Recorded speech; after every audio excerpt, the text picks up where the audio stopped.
Good morning, good morning. All right, so we're continuing on chapter 2 of Prophecy, Key to the Future by Dwayne S. Crowther.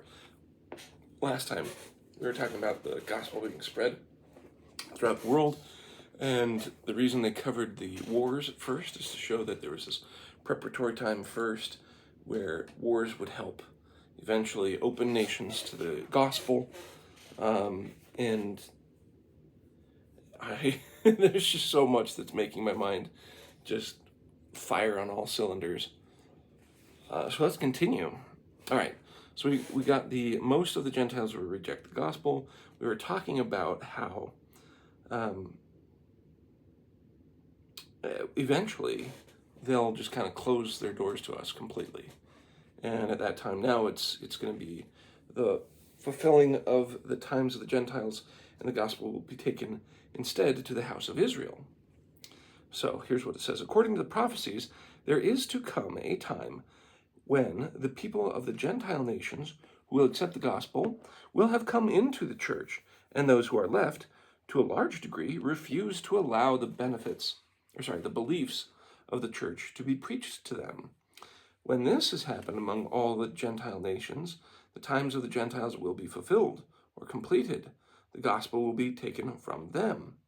Orson Pratt spoke repeatedly of the time when, after the Gentile nations had been taught the gospel, the Lord will tell his servants to, quote, "Come home, come out from the midst of the Gentile nations, where you have labored and borne testimony for so long, a period. Come out from among them, for they are not worthy. They do not receive the message that I have sent forth.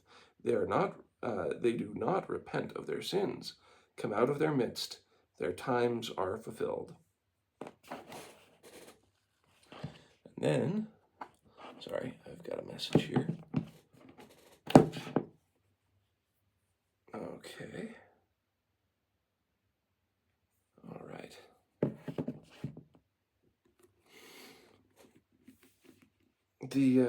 After the Gentile nations reject the gospel of the church, it'll recall the missionaries from among them, and they'll be later reassigned to search out the remnants of the house of Israel, explained Orson Pratt.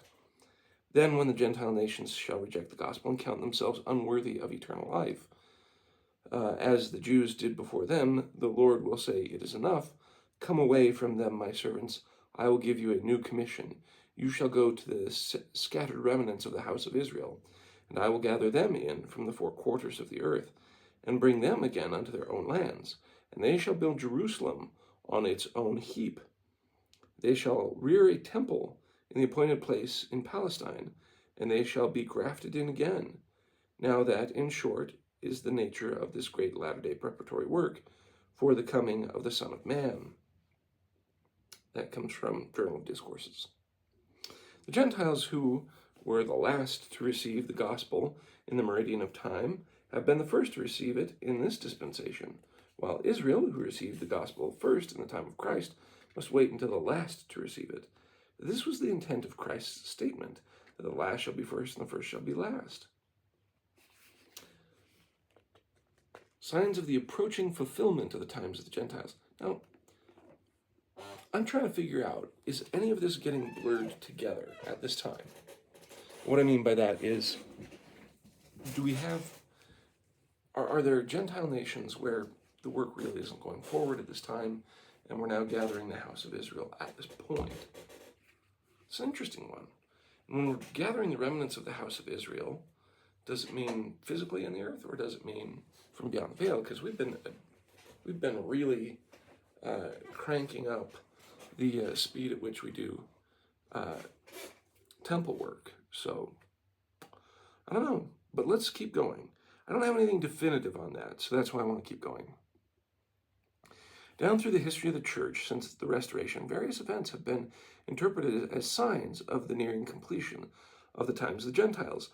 Joseph Fielding Smith, for example, commented that the liberation of the Jewish people in the First World War is a sign which indicates that this is a transition period leading to the termination of the times of the Gentiles. That's what I'm talking about, is like the history of not the history of Jerusalem, but the history of the country of Israel in modern days is crazy interesting. And so I'm interested. Anyways, his quote from Joseph Fielding Smith: "The Lord said they, the Jews, should remain scattered among the nations until the times of the Gentiles were fulfilled." If that's the case, Moroni said the times of the Gentiles were about to be fulfilled. Today, we are living in the transition period. The day of the Gentiles has come in, and the day of Judah and the remnant downtrodden Israel is now at hand. The sign for the fulfillment of this prophecy has been given. That's pretty darn definitive. Joseph Fielding Smith, Doctrines of Salvation, is where you get that quote.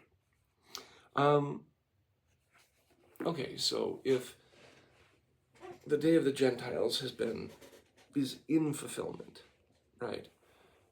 And the remnant of the house of Israel is returned to, Israel as a country has been resurrected. How much more is there? Let's keep going. According to Orson Pratt, even after the gospel is taken from the Gentiles, the missionaries are no longer carrying the message among them. Gentiles will still come to seek out the church. Now, that's the question is, we keep sending missionaries all over the world because how do you distinguish who's who? Because quite frankly, there's a lot of missions where, the church was really big in England, in the Netherlands, when it was first sent out. Now, if you go to those same nations, I don't think they baptize as much. Right now, the biggest places we're baptizing is Africa and South America, probably. So South America, Africa, and then there's still a lot of work being done here, but I don't know, comparatively, it depends. And so, anyways, Gentiles will continue to seek out the church. Quote, "Will the Gentiles be entirely cut off? Oh no, there will be a great many, even when Israel are gathering, who will come along and say, 'Let us be numbered with Israel, and be made partakers of the same blessings with them. Let us enter into that same covenant and be gathered with them and with the people of God.' Though the testimony is bound, and though the law is sealed up, yet there will be an opening for you to come in, but you will have to come of your own accord. There will be no message sent to you, no ministration of the servants of God expressly directed to you." That's interesting. So this is why I'm I don't know. To me, I'm we're blurring this line because we're still trying to preach among everyone, everywhere, at all times, in all the best ways. So would ever expressly stop? What does that look like if we're constantly trying to teach people? So the continuing increase of wickedness on the earth has been taken as another sign that the fulfilling of the times of the Gentiles is imminent, and that it is the message of the prophets that the earth will not become more righteous. Now this is where this makes more sense. "The Lord has said, I, the Lord, am angry with the wicked. I am holding my spirit from the inhabitants of the earth." Doctrine and Covenants 63. Joseph Smith foretold the effect of this withdrawal of the Holy Spirit. "I prophesy in the name of the Lord God of Israel, anguish and wrath and tribulation and the withdrawing of the Spirit of God from the earth await this generation until they are visited with utter desolation. This generation is as corrupt as the generation of the Jews that crucified Christ. And if he were here today and should preach the same doctrine he did then, they would put him to death." History of the Church is where you get that quote from Joseph Smith. Wilford Woodruff made this statement about the increasing wickedness of the world: "The angels of God are willing to fulfill the great commandment given 45 years ago to go forth and reap down the earth because of the wickedness of men. How do you think eternity feels today. Why, there is more wickedness 1,000 times over in the United States now than when that revelation was given. The whole earth is ripe with iniquity. That's Journal of Discourses. That was Wilford Woodruff. Oh, dude, after reading Jonah Barnes' book, The Lost Gems of Genesis, when he kept emphasizing that, in the days of Noah, so as the coming of man shall be, and he explains how they brought in abortion and sterilization, and I'm just looking around and I'm like, when there are statistics that 1/3 of the Gen Z or our generation has been killed in the womb, other things like that, you're just like, wow, it is astonishing. And also just people deciding not to have children. Wow. Yeah. So I'm like, oh, Wilford Woodruff, you think the world was wicked then? Oh.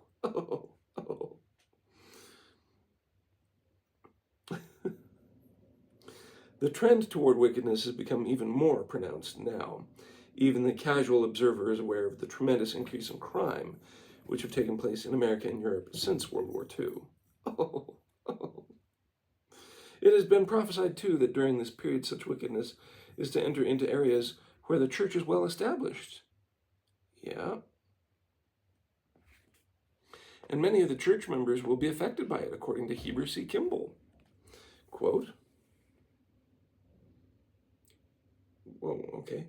After a while, the Gentiles will gather together to this place by the thousands, and Salt Lake will be classified among the wicked cities of the world. Yeah. A spirit of speculation and extravagance will take possession of the saints, and the result will be financial bondage. Yeah. Persecution comes next, and all true Latter-day Saints will be tested to the limit. Many will apostatize. See, this is what I was talking about last time. And others will stand still, not knowing what to do. Yeah. Darkness will cover the earth, and gross darkness in the minds of the people. That comes from Prophetic Sayings of Heber C. Kimball to Amanda H. Wilcox. A copy of this prophecy is available in Brigham Young University Library. Mosiah Hancock recorded a dream of which Brigham Young spoke while they were conversing, which had much of the same message. Quote, he conversed freely on the situation of the saints in the mountains, and he said that he dreaded the time when the saints would become popular with the world, for he had seen in sorrow, in a dream or dreams, this people clothed in the fashions of Babylon, and drinking of the spirit of Babylon, until one could hardly tell a saint from a blackleg.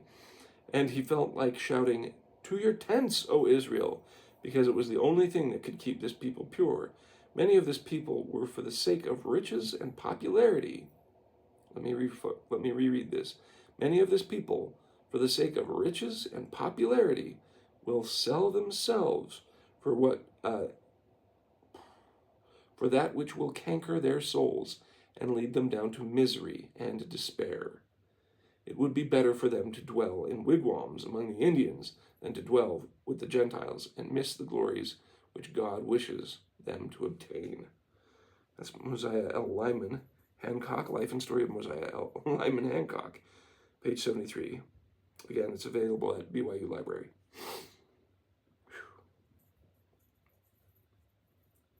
So, real quick, there is a bunch of footnotes here. It says like 5 through 11.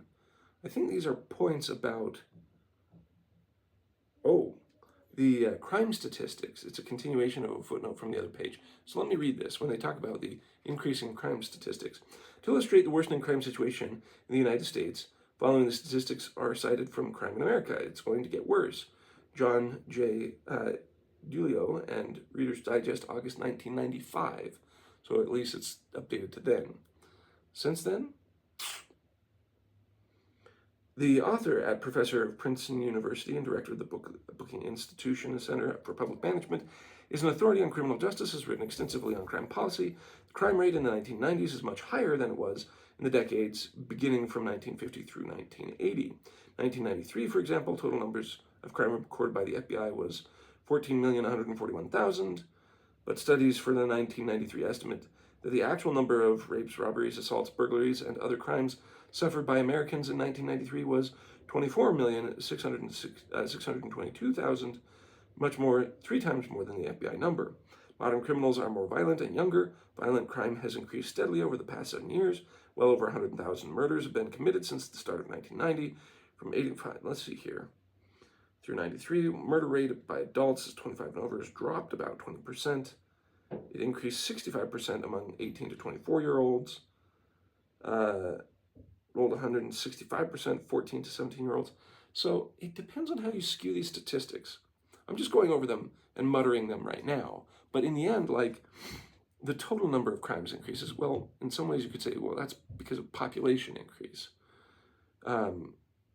It's interesting that the crime statistics skewed younger. So that means that, okay, in 1995, is that because of gang activity? That's something to consider. It just, the nature of crime is going to change according to what's happening in society. Look at what's happening now.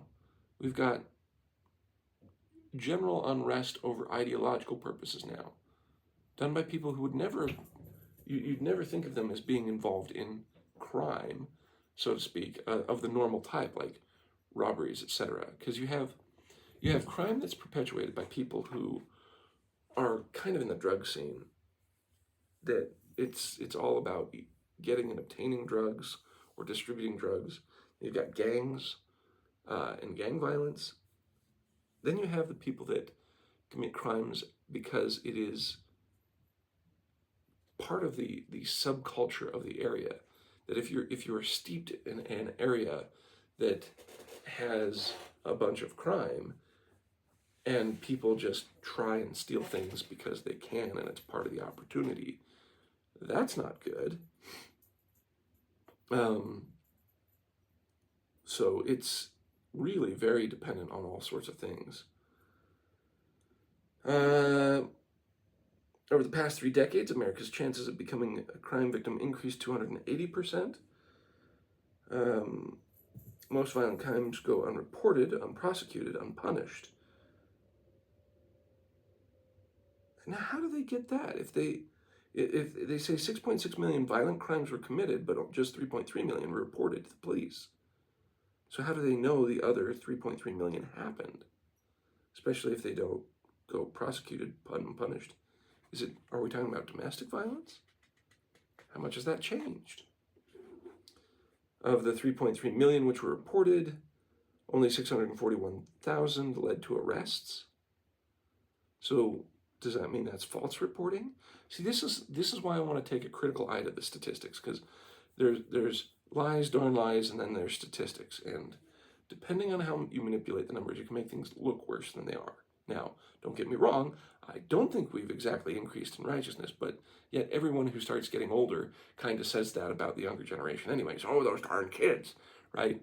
So, at the same time, if you look at things by per capita, like you personally, what are the chances of a crime occurring? You know, for example, I guess I've had a crime committed against me. When I was moving back up into the lower avenues, I had my bike stolen because I was near the University of Utah. I had left it out. It was a crime of convenience. Thankfully, it was just like a Walmart bike, but still it sucked when I needed it. But, you know, what was I going to say? Hey, my cheap Walmart bike, which had no real distinguishable markings, had been stolen. Yeah, so how they get these statistics is interesting. So, of the 3.3 million that were reported, only 641 led to an arrest, and barely 165,000 to convictions, and only 100,000 or so to prison sentences. So, what does that mean?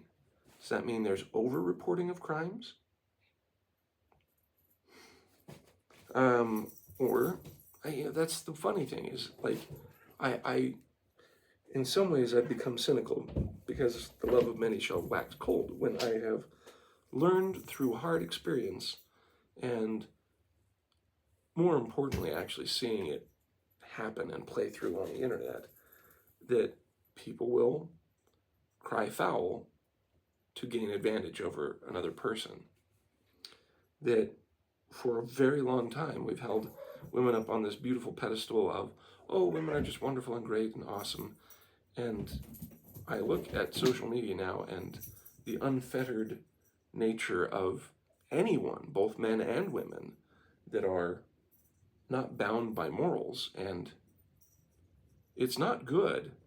And the fact that it's like, oh, believe all women, yeah, but there is so many really easy, clear things that show that women will 100% take advantage of the system if it's in their favor. I can no longer sit there and go, these are innocent people. Now, thankfully, among people who are trying to do good and right, hopefully you can just overcome these things on your own. But I've got a streak of cynicism through me that both men and women are just as bad as one another and can be just as good as one another. And so it just depends on who's doing what. And so many criminals commit repeat crimes after being previously imprisoned. Yes. And most convicted persons are habitual criminals who return to crime when released from prison. And there was even studies about people becoming worse because they learn more from going to prison. Almost all drug offenders in prison, 96%, are incarcerated for drug trafficking and other drug-related crimes, not merely for possession. The average quantity of drugs is 183 pounds for cocaine traffickers and 3.5 tons for marijuana traffickers. Holy cow. This is not your person with a little baggie on the end. Those guys probably get a fine, a day or two of jail time, and they're gone. But wow. Okay, so I just breezed over those when they talk about increasing crime. To me, the general sentiment, like growing up, I always felt, you know what, the world's good. Yeah, don't do drugs, kids, and don't be stupid. And life was good. Nowadays, I sit there and I have to say, kids, watch out for this ideology and that ideology. Be able to think for yourself. Don't just become Polnick. Listen to the gospel of Christ. By the way, make sure that you don't fall in with this crowd or that crowd and do stupid things.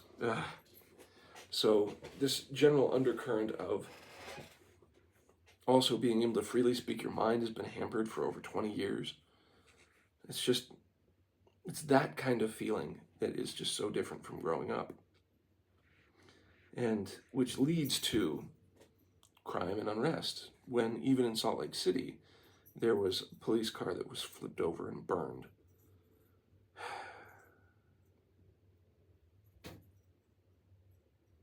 Anyway, so what I'm trying to establish, besides this crime statistics and go off on that, is I'm wondering if he says that we're in this transition time. When's the transition time over? At some point, how well are we doing among the Gentile nations from before? We're still sending missionaries everywhere, and people are still coming to the gospel through their own volition, as was said in these prophecies. But how many are just really coming to believe unless they've had that spirit of, I want to come unto Christ? So, there we go. In connection with the growth of the saints in the past, the church leaders have prophesied and taught concerning the wealth which the saints will eventually attain in the mountains. Said Brigham Young, I do not worry about the saints in poverty, but when the Lord sees fit to open the great oil reserves in Utah, I tremble for them. That's interesting. Yet, before the times of the Gentiles are fulfilled, the Latter-day Saint missionaries must penetrate into many areas which are yet untouched and preach the gospel there. The accompanying maps and charts indicate the major religions located in the areas of the world and extent of Latter-day Saint missions and organizations in the corresponding places. Okay, so the saints have become extremely wealthy here. Look at all the influencers that are members of the church. Look at things like the Hulu show Secret Lives of Mormon Wives. Look at things like, just all the media attention that we're again getting for the Church of Jesus Christ of Latter-day Saints in all the worst ways, best ways, I don't know. So we are very prosperous, and a lot of them do leave, but I think there's going to come persecution. We haven't gotten to the point where we're getting persecutions yet, but I don't understand when or why that's going to change, but it's probably going to be on our doorstep. I feel it in my bones, and I don't know why. I literally don't. I have nothing for it. And, I could sit here and cry, it's coming, all day until finally it actually happens, which, that can work. So the fulfillment of the time of the Gentiles is an important chronological event. Oh, by the way, when the oil fields of Utah are opened up, is a prediction attributed to Brigham Young. It was apparently made in St. George, Utah, commonly known that in that community several decades ago. It was repeated by Ben H. Bullock, who recorded it, and Elder Holt about 30 years ago. Exact dates and further verification are unknown, so that's a little bit less sure of a thing. But yet, in many ways, we have unlocked it. If you go out to Vernal or past Duchesne, you can see that there's a bunch of oil rigs that are out on eastern Utah. But it just depends on the price of oil and other things of when it gets used. So, first, the fulfilling of the times of the Gentiles. The reader should be aware of important chronological significance in fulfilling the time of the Gentiles. Both the prophecies made by the Latter-day Saint general authorities and the prophecies of the Scriptures use it as a point of reference to establish the order of things yet future. Some of the events to follow this change in missionary program are listed here. First, the fulfilling of the times of the Gentiles is to mark the end of the period of preparatory wars and will begin the period of wars of devastation, as was seen in the preceding chapter. Wow, okay. This is LDS membership worldwide. Statistics are of December 31st, 1994. I'm going to show this briefly because this is way out of date now. But if you wanted to try to analyze it, you can. But I'd say you may want to get more up-to-date information. Nations of the worlds and their faiths. This is really cool. Behold, the field is white and ready to harvest. It's a really cool map you could spend some time looking at. And, but I'm going to continue with the words. Second, the fulfilling of the times of the Gentiles will mark the real beginning of the great punishments and judgments which God is to pour out upon the earth. This is the message the Lord Joseph Smith said when he said that through your administration they may receive the word, and through their administration the word may go forth unto the ends of the earth, unto the Gentiles first. Then behold, and lo, they shall turn unto the Jews. And then cometh the day when the arm of the Lord shall be revealed in power, in convincing of the nations and the heathen nations, the house of Joseph, and the gospel of salvation. Doctrine and Covenants 90, for that quote. Among those who have expounded the importance of this relationship is Wilford Woodruff, who said, quote, by and by the testimony of the gospel will be sealed among the Gentiles, and the gospel will turn to the whole house of Israel, and the judgments of God will back up the testimony of the elders of this church, and the Lord will send messengers who will go forth and reap down the earth. Journal of Discourses 18. Apparently this will happen because the great wickedness of the Gentile people. The Lord said that his indignation is soon to be poured out without measure upon all nations, and this will I, the Lord, do when the cup of their iniquity is full. Doctrine and Covenants 101. The angel Moroni said these terrible judgments are to come upon the earth in this generation. Joseph Smith reported, quote, he commenced and again related the very same things which he had done at first visit, without the least variation. Having done, he informed me of the great judgments which were coming upon the earth, with great desolations by famine, sword, and pestilence, and that these grievous judgments would come on the earth in this generation. Third, a revelation contained in the Doctrine and Covenants tells us that though a remnant of Israel be scattered among all nations, they shall be gathered again but they shall remain until the times of the Gentiles be fulfilled. The present gathering appears to be of small import in terms of numbers of participants when compared at the gathering of Israel, which must yet take place after the times of Gentiles are fulfilled. Fourth, the times of the Gentiles will be fulfilled before the saints return to build the New Jerusalem in Jackson County, Missouri. A prophecy made by Heber C. Kimball says, quote, "The judgments of God will be poured out upon the wicked to the extent that our elders from far and near will be called home." Or in other words, the gospel will be taken from the Gentiles and later on will be carried to the Jews.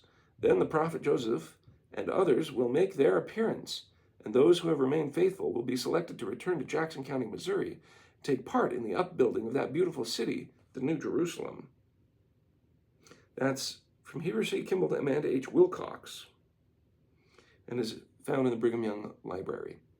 About this chronological relationship, Orson Pratt commented in 1875, "There is one thing which I am now about to read, which has not yet been fulfilled, and which we must fulfill before Zion is redeemed.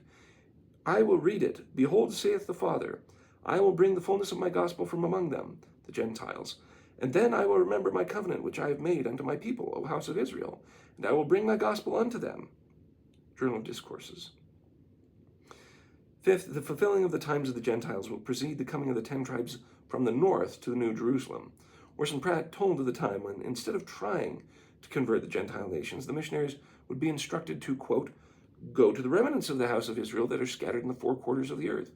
Go and proclaim to them that the times of their dispersion are accomplished, and that the times of the Gentiles are fulfilled, and the time has arrived for the people of Israel, who have been scattered for generations in a dark and cloudy day, to gather unto their own homes again, and to build up old Jerusalem on its former heap. And then will commence the gathering of the Jews to old Jerusalem. Then the 10 tribes in the northern regions, wherever they may be, after having been concealed from the nations in 2,500 years, will come forth and will return." Okay, so here's where I get flummoxed about this, is because we've found through the blessings that have been given up in Russia that basically people are of all the 10 tribes up there.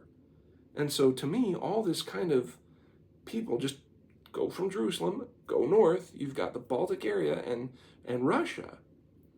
And I'm like, but they'll be coming to Jerusalem? This is interesting to me, because yet also we've got Israel reestablished as a nation, and a lot of Jewish people have come back to that. So it seems weird to me that they're saying times of the Gentiles is going to be fulfilled, missionaries are going to be withdrawn, and then the Jews are going to go back to reestablish Israel on the heap of Jerusalem. They've kind of already done that, though. Like, we've had missionaries go up into Russia, which I never, and find a whole bunch of the children of Israel there. But I don't know, I guess there's more to come. See, this is my weird thing, is that in some ways I can sit here and say, I think part of this has already been fulfilled. There's other ways, like these descriptions where I'm like, that doesn't sound like that. Or, it makes me wonder about what's been done so far. Because I heard, I don't know where, this is just spitballing, maybe somebody had a crazy idea and I just heard it and it's rattled around in my head. I have zero sources for this. But someone was saying, what if that World War I and II were the great wars of Armageddon, that kind of thing? What if that was it? Now, they're categorizing those under these preparatory wars that open the world to the gospel. I can get that. To me, I think there's something beyond that. Them saying that there's a third and fourth World War, I don't think is necessary, but maybe that's the way it goes. But at the same time, again, I'm like, but we have Israel as a nation reestablished, and the Jews have flowed onto it, and they have rebuilt on it. Is more going to happen? This is what's so weird about it, is because this seems like it's out of place compared to this chronology that they're building up here.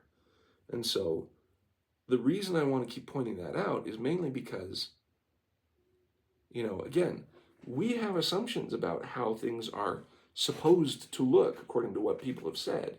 That does not mean that's how it shakes out. As long as the points are getting fulfilled, well, we're already seeing that. So this is why I'm just kind of like, well, wait a second there, kiddo.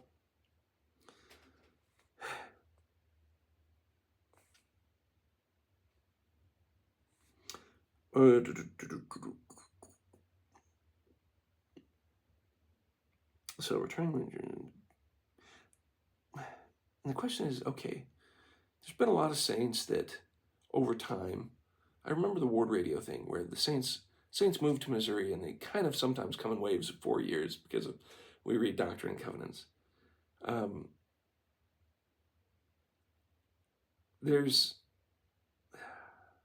Anyway, I'm sorry. I have a lot rattling around in my head because if I were to stake a claim according to things that I have personal experience with, I would say there is going to be a big fight that comes up that they're talking about that happens with America. I think at that time that will be the time that everyone just, it's like, if you're one of the saints, go to Missouri. Go now. Don't stop. Do not look. Do not look back. Do not pass go. Do not collect $200. Just go to Missouri. I would think about that. If there is but let's see what they have to say. I'll remember my covenant I've made, house of Israel, bring my gospel unto them. They'll go to the remnants of the house of Israel. Jews will gather to Old Jerusalem. And then the northern tribes will come. All right. The prophet Joseph Smith implied that the times of the Gentiles must be fulfilled, and the judgments which will then be poured out must come sometime before the coming of the 10 tribes, before he stated that pestilence, hail, famine, and earthquake will sweep the wicked of this generation from off the face of the land, to open and prepare the way for the return of the lost tribes of Israel from the north country. But if that's a bunch of the people who are part of the church in Russia, are there hidden enclaves among the Baltic states that just know, like, keep a tradition and keep it hidden? I don't know. So when they say we're gathering the remnant of the house of Israel, how many of them know that they're of the house of Israel? And when they finally accept it fully, will they return? Like that, this is the stuff that I'm like, we need to connect point A to point B, because there's a bunch of disjointedness in there. There's other things where I'm like, oh, we're seeing the seeds of that now. So, anyways, the summary. This chapter has dealt with the following important points. 1, the Lord has commanded that the gospel be preached unto every nation. This will be done in 4 periods of proselyting activity. A, the mission to the Gentile nations. B, the house of Israel. C, the heathen nations. And D, the final mission to all mankind. The first of these periods has already begun, and the last will be immediately preceding and during the millennium. So what I think we're focused on is the Gentile house of Israel and heathen nations, which again, Russia has been open up, China, not so much. I get the feeling that we're kind of in this from Gentile to Israel transition time. I think there will be, like, if this is more accurate, I think there's going to be wars and contentions coming up. There's positioning and other crazy things that are happening that are going on in the world that seem like it's probably coming. But of course, I am my father's son. I have this fatalistic streak that comes through, and then when it never happens, it never happens. But it's just one of those things that I just like squint and look at and go, is it coming? When it be coming? So take that for what it's worth. 2, 5 terms were defined in the sense in which they are usually used in prophecies. Gentiles, meaning the nations which have embraced Christianity. And then specifically, as I mentioned, that there's the Gentiles who have taken on the gospel of Jesus Christ, and the Gentiles who are just kind of still Christian, but not accepting the full gospel. And then you have B, heathen nations, the nations which have not embraced Christianity, or have outright, like, tried to squish it out, like Russia or China. And I wonder if they would have put in there places like most of Africa, because frankly, we're seeing a huge surge there. But I don't know what they would have thought of as all those concerning heathen nations. I know China would be one of them, just because of communist rule stamping out religion, mostly. Then C, times of the Gentiles, the period which began with the restoration of the church, in which the Gentile nations are to hear the gospel, which they have been. Fullness of the Gentiles, the period during which the Gentile nations will have the full opportunity to have the gospel preached unto them, which is most of them. E, the fulfilling of the times of the Gentiles, the ending of the missionary labor to the Gentiles because of their wickedness and refusal to accept the gospel. When this event takes place, the second mission period will begin, in which the gospel will be carried to those of the house of Israel. But it's like already being sent there? I don't know. That's the one part where I'm like, okay. 3, certain signs indicate the nearness of the fulfilling of the times of the Gentiles, yet there are many Gentile nations who must still be reached by our missionaries before their times are fulfilled. Which ones? I think we've gotten most of them. Members of the church have been warned of the wickedness which is to penetrate their ranks if they adopt the ways of their non-member neighbors. Yeah, and we see that. And I don't know, comparatively, I sit there and think of my grandparents that lived in Nevada. They were members of the church. They served senior missionaries. They served as missionaries together in the Pacific Islands. I remember being in their home and all the church stuff that they had. They didn't have the influence of the world around them and in their homes through TV and video games and media. So, but they were from a completely different generation. So, I don't know. Am I comparing apples and oranges, or they just didn't have the opportunity, or they chose not to have the opportunity? I don't know.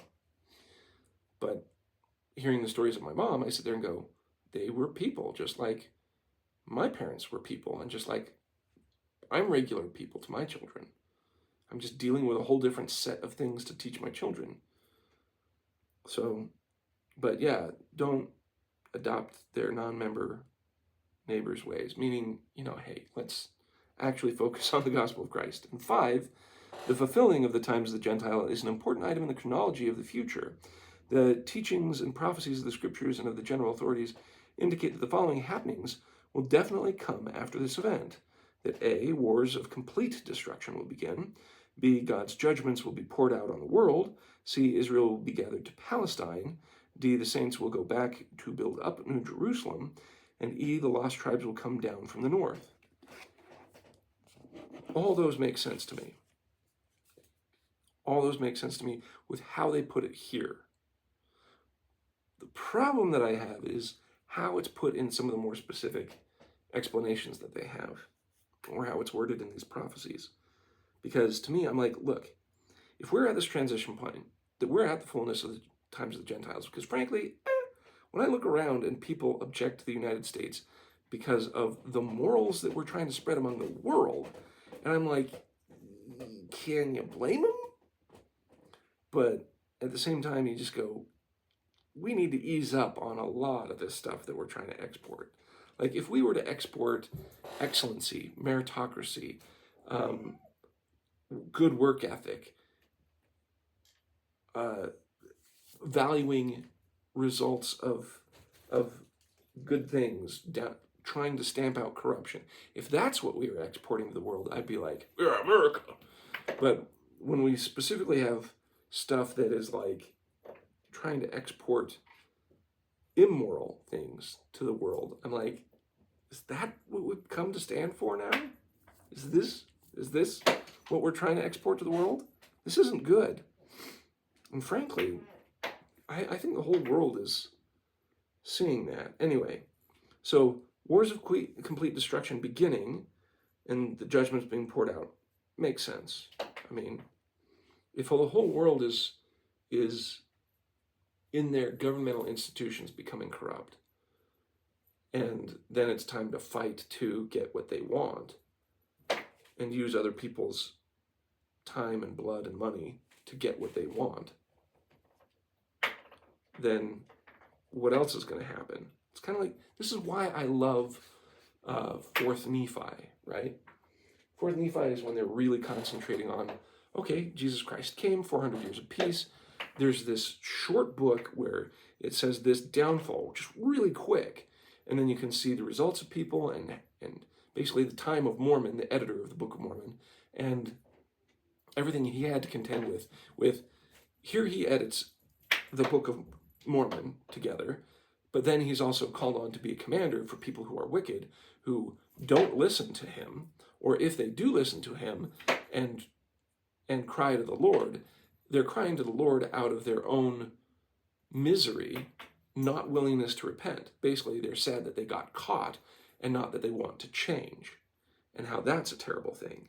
And so I sit there and I go, how many people are like that today? How many people do not want to take accountability for their life? Their awareness is reduced. I think the plague of having people have less ability to concentrate because they were raised with screens. Hey, those darn kids section here has made it so their ability to take in this stuff and critically think about it for themselves has diminished greatly unless they've learned to overcome it. I will forever counsel my children, do not raise them with screens. Do not just use the TV as a babysitter. Do not use an iPad as a babysitter. Do not do it. Let them play with blocks and cardboard boxes and use their imagination and read to them.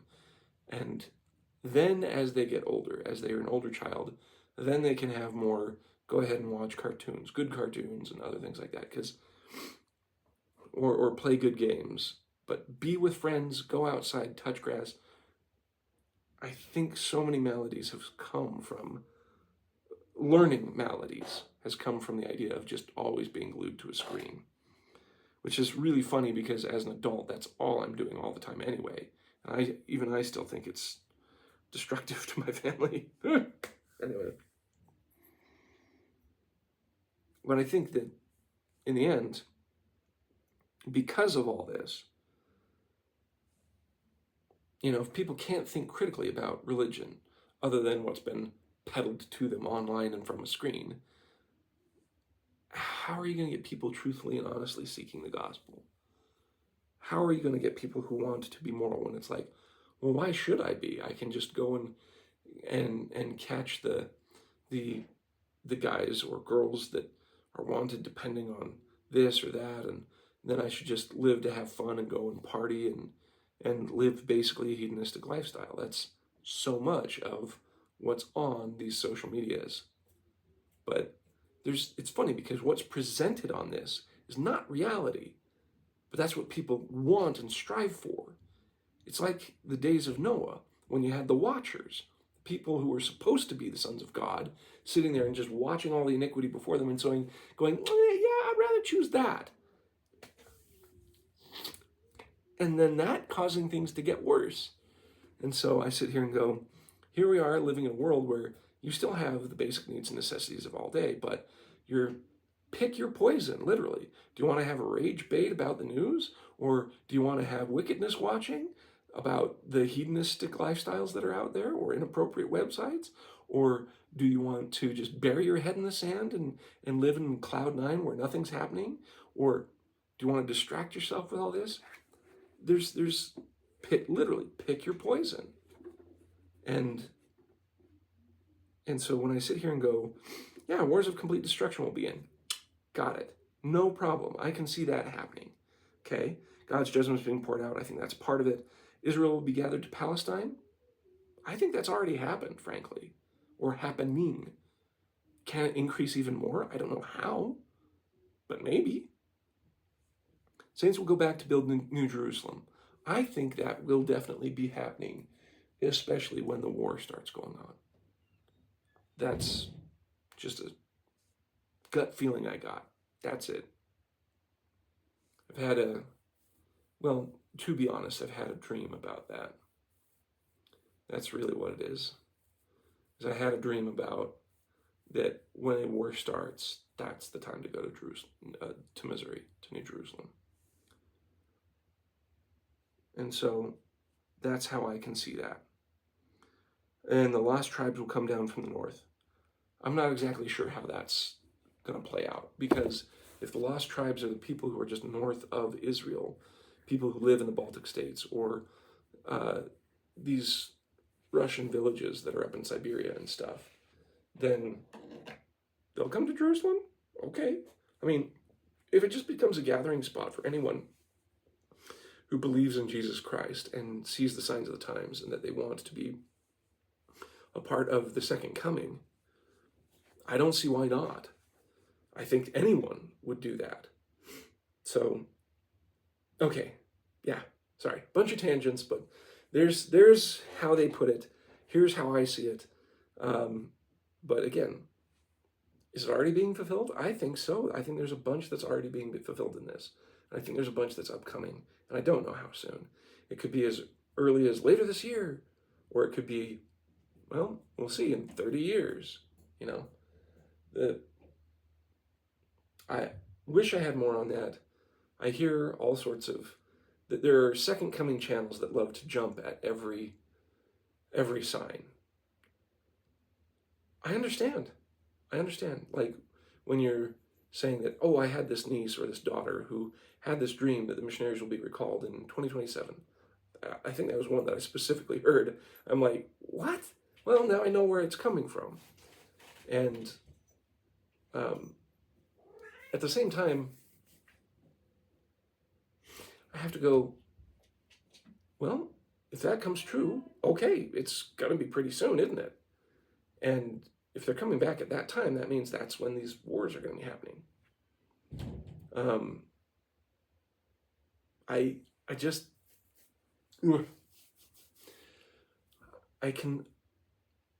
I'm tripping over my words, and I'm really slow at this part because there's a lot to consider about that. At the same time, if these things just turn out to be like, well, that was your dream, that's your warning. Like I said, I've had a dream about that too. But at the same time, I'm also come to recognize that even if I have a dream about it, that doesn't mean that it's going to be shake out the way that I think even.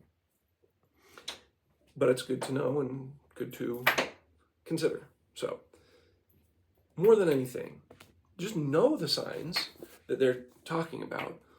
Think about how it might be being fulfilled. But if anything, I will continue to do this throughout the whole thing. Pray, ask God how this impacts your life and what you should do. Because for some people, it's not going to matter. They've got their house established here. They've got their life established here. They're going to just ride everything out right here. Other people who are young, it might affect them greatly. It may take them all over the world to do different and crazy things. So just rely on God. Pray to Him. Ask Him how or if there's anything you need to do. And a lot of it, I'm sure He'll say, don't worry, be here, you're doing what you need to do that's right now. And then at another time, He'll say, all right, now you need to prepare for this, or look out for that. You ask Him. This is the revelation you need. So go to God always. And may His Spirit be with you always. I'll see you.